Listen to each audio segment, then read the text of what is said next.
수치와 모욕을 당했던 유대인들이 40명의 결사대를 조직하고 사도 바울을 죽이려고 했지만은 사도행전 23장에서 또 실패를 했습니다. 이곳으로 그들은 물러서지를 않았습니다. 이번에는 병사 더둘로를 데리고 와서 가이사랴까지 찾아왔습니다.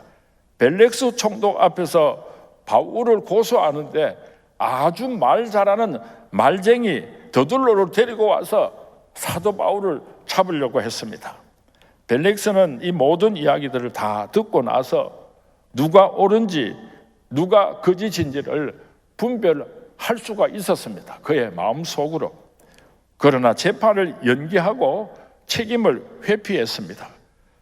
총독의 권한을 가지면은 그 당시 로마 지방 장관의 명칭으로서 엄청난 권한을 가지고 있었던 사람입니다. 로마 황제의 위임을 받아서 한 지역을 다스리는 총책임자였습니다. 누구든지 죽일 수도 있고 누구든지 살릴 수도 있는 막강한 권한을 가진 총독 벨렉스였습니다. 그런데 그는 그의 사명을 적극적으로 감당하지를 못하고 회피해버리고 말았습니다. 왜 벨렉스는 자기의 책임을, 자기의 사명을 감당하지를 못했는가? 첫 번째로 그의 마음속에 탐욕이 있었기 때문입니다. 저렇게 유대인들이 바울을 잡아 죽이려고 몸부림을 치는 것을 보면은 틀림없이 이 사건을 잘 다루기만 하면 이쪽에서도 돈을 가지고 오고 저쪽에서도 돈을 가지고 오고 내가 돈을 좀 만질 수가 있겠구나, 이런 생각을 한 것입니다. 지금도 그렇지만은 그 당시 유대인들이 돈이 많았습니다. 그래서 시간을 질질 끌면은 저 유대인들이 한쪽에서는 바울을 잡아 죽이려고 돈을 가지고 오고 또 다른 한쪽에서는 바울을 살려달라고 돈을 가지고 오고 가만히 있으면은 이 돈박스에 앉을 것만 같았던 것입니다. 물욕의 눈이 어두워지게 되면은 사리 판단의 기준이 애매모호해지는 것입니다. 마음이 약해지게 되고 거짓과 타협하게 되고 엄흉한 마음이 생기게 되는 것입니다. 가룟 유다를 보시기 바랍니다. 얼마나 예수님을 사랑했습니까? 얼마나 예수님으로부터 신임을 받았습니까? 그러나 은삼십의 예수를 팔고 말았던 것을 우리가 잘 알고 있습니다.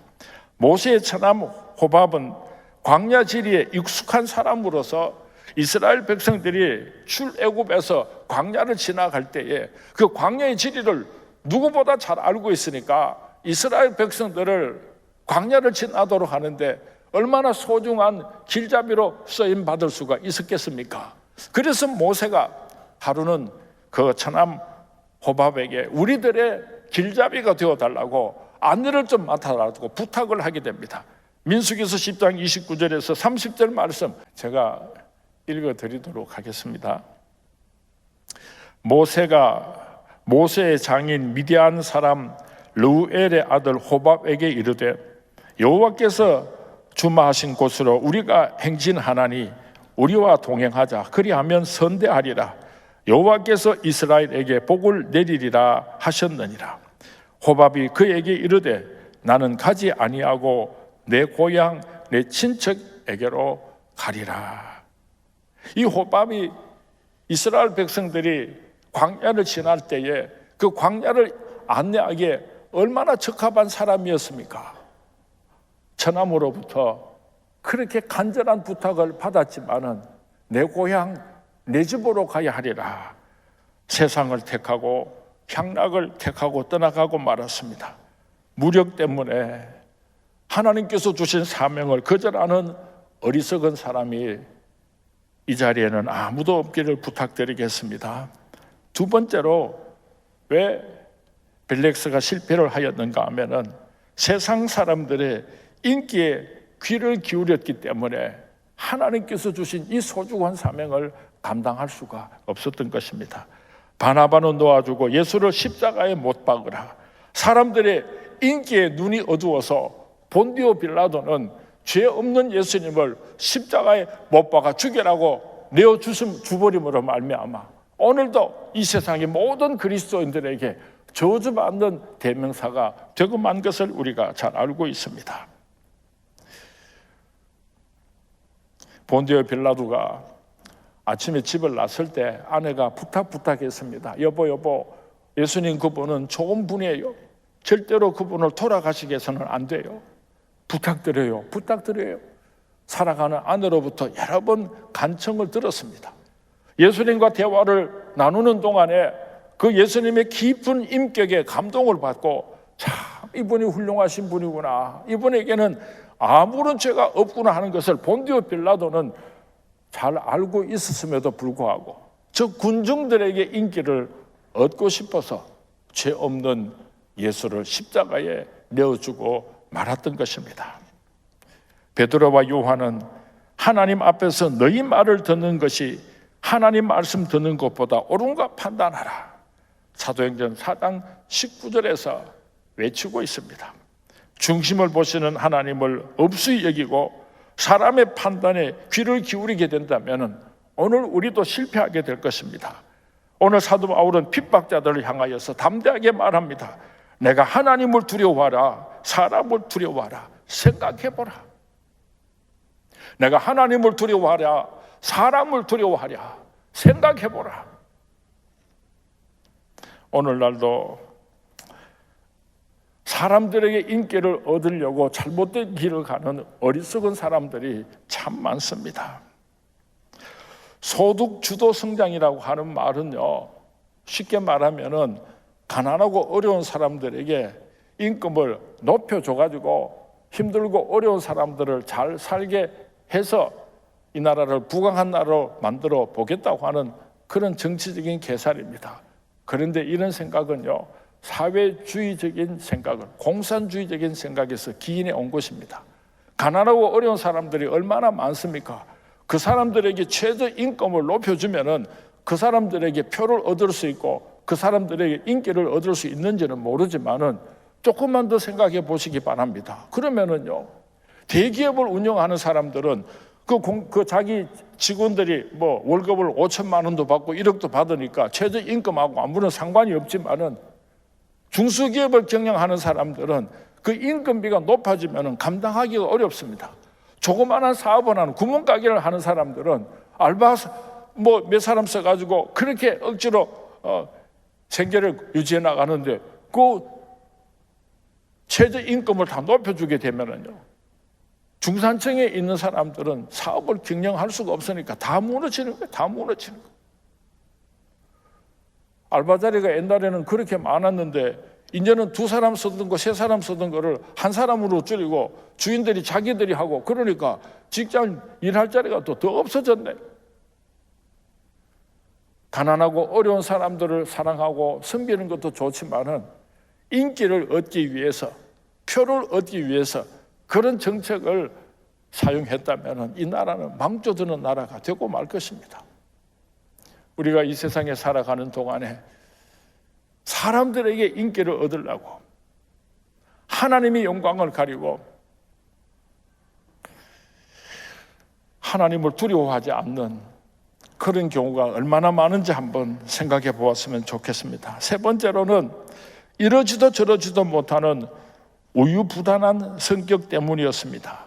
무엇이 진리이며 무엇이 거짓인지를 분명하게 알고 있으면서도 옳은 것은 옳다 하지 못하고 애매모호한 생각이 벨렉스였기 때문에, 그래서 하나님께서 주신 이 막중한 사명을 감당할 수가 없었던 것입니다. 벨렉스는 진리에 대하여 깊은 관심이 있었던 사람입니다. 그러나 지금은 가라, 내가 틈이 있으면 내가 너를 부르리라. 사도행전 24장 25절에서 사도 바울에게 이렇게 말하는 것을 볼 때에 그의 마음속에도 진리를 알고 싶은 마음이 분명하게 있었습니다. 그럼에도 불구하고 자꾸만 미루는 거예요. 내일은 내 것이 아닙니다. 내게 내일이 있다고 누가 장담을 할 수가 있겠습니까? 하나님께서 오늘 말씀하실 때 순종할 수 있게 되기를 바랍니다. 내일 하지 내일, 다음에 하지 다음. 그렇게 살아오신 성도님이 오늘 이 자리에 계신다면 오늘부터 당장 순종의 길을 걸어가겠습니다. 그렇게 우리가 기도할 수 있기를 바랍니다. 나라가 참 어렵습니다. 목사님들이 모이면은 걱정을 얼마나 많이 하는지 몰라요. 이 나라가 공산주의 국가가 되면 안 된다고 성토를 합니다. 그래서 우리 같이 구국 기도회도 하고 우리가 같이 성명서도 만들어서 발표하고 우리가 앞장서서 이 나라를 구원하도록 합시다 하고 말을 꺼내면은요, 아이고, 어쩌면 그렇게 핑계가 많은지. 누가복음 14장에 보면은 나는 장가를 갔으니까 대단히 죄송합니다. 나는 소를 샀으니까 대단히 죄송합니다. 나는 밭을 샀으니까 이해해 주시기 바랍니다. 그렇게 예수님의 초대를 거절했던 것처럼요, 오늘날 수많은 목사들이 그렇게 많은 구구장창을 얼마나 깊이 알고 있고 나라를 얼마나 걱정하는지 모르는데요, 같이 행동하자고 하니까 하나같이 핑계대고 요리 도망가고 저리 도망가고. 본회포가 이런 말을 했습니다. 악을 보고 침묵하는 것, 그것이 바로 악이다. 내가 쓴 글자인데도 잘 읽지를 못해요. 하나님은 그런 우리를 죄 없다 하지 아니하실 것이다. 본회포라고 하는 귀한 목사님이 이런 말을 했어요. 악을 보고 혀를 차고 그러면서도 악을 악이라고 말하지 않고 지나쳐가면 하나님께서 내가 죄 없다 하지 아니하실 것이다 그랬어요. 이렇게 나라가 힘들고 어려운데 이 민족을 위해서 일어나서 앞장서겠다고 하는 그런 지도자들이, 목사님들이 없어서 걱정을 하다가 어젯밤에 제가 이런 글을 하나 적었습니다. 밤하늘에 별이 보이지 않는 것은, 내가 지금 눈이 얼마나 나빠졌는지요. 저 뒤에 있는 글자를 내가 읽을 수가 없어요. 그리고 글자를 좀 크게 하면은 두 줄로 쓰면은요, 위에 줄하고 아래 줄하고 이게 막 섞여가지고 실수를 할 때가 얼마나 많은지 몰라요. 뒤로 보고 읽겠습니다. 밤 하늘에 별이 보이지 않는다면 그것은 별이 없기 때문이 아니라 아직 밤이 깊지 않았기 때문입니다. 낮에는 별이 보이지 않습니다. 아직까지는 순교하겠다고 작정하는 그런 지도자들이 나타나지 않지만은 좀 더 밤이 깊어지면은 많은 별들이 나타날 것이다. 낮에는 별이 보이지 않는다. 그런 뜻으로 제가 이거를 적어 보았습니다. 큰 별도 있고 작은 별도 있고 우리 성문의 성도님들도 이 민족을 위해서 반짝반짝 빛나는 별들이 되어 주시기를 주님의 이름으로 부탁을 드립니다. 이제 말씀을 맺습니다. 사명자의 책임을 다 하다가 부끄러움 없이 주님 앞에 설 수 있게 되기를 바랍니다. 나를 충성되이 여겨 맡겨주신 그 책임 다 하다가 부끄러움 없이 오실 주님을 맞이하는 저와 여러분이 될 수 있기를 주님의 이름으로 축원을 드립니다. 벨렉스는 자기가 가진 권한, 자기가 가진 책임이 막중했지만은 하나님의 거룩한 일을 도리어 방해하고 자기 욕심만 채우다가 책임을 감당하지 못한 어리석은 사람이었습니다. 그에게도 망설임이 있었습니다. 그러나 그는 비겁했던 것입니다.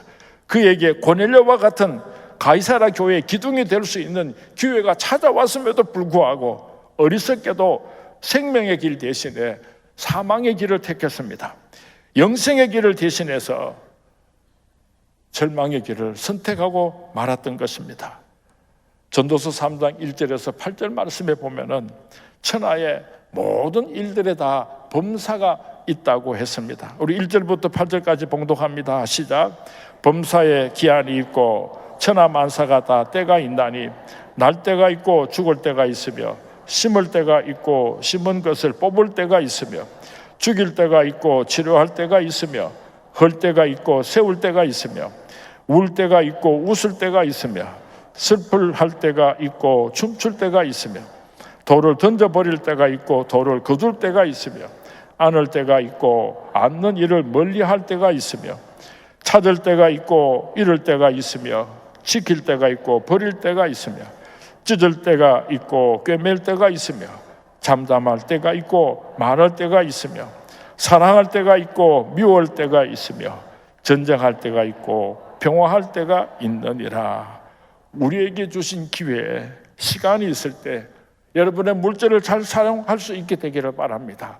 여러분의 건강도 잘 활용할 수 있게 되기를 바랍니다. 최선을 다해서 하나님의 나라를 위해서 귀하게 쓰임받는 우리 서문의 모든 성도님들이 될 수 있기를 주님의 이름으로 축원을 드립니다. 오늘 지금은 우리가 일본하고 싸워야 할 때인가, 용서하고 서로 사랑해야 할 때인가, 지금이 어느 때인지를 깊이 생각하고 하나님 앞에 나아가서 기도하는 밤이 될 수 있기를 주님의 이름으로 축원을 드립니다.